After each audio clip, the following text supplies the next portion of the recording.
kine o như cái tiếng lạc và lan hồn chính như mẹ ngô ca la ta ta nếp tan ngô na the man Christian la ya phân te lại hoàn te yang mà bát ti pute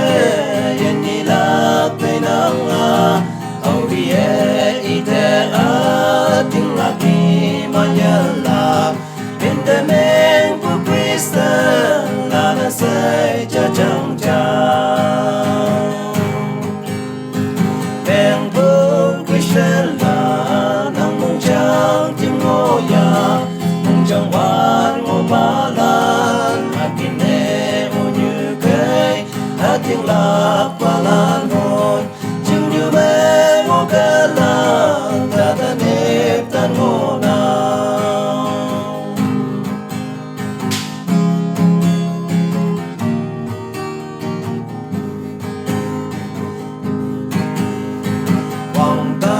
ca tố như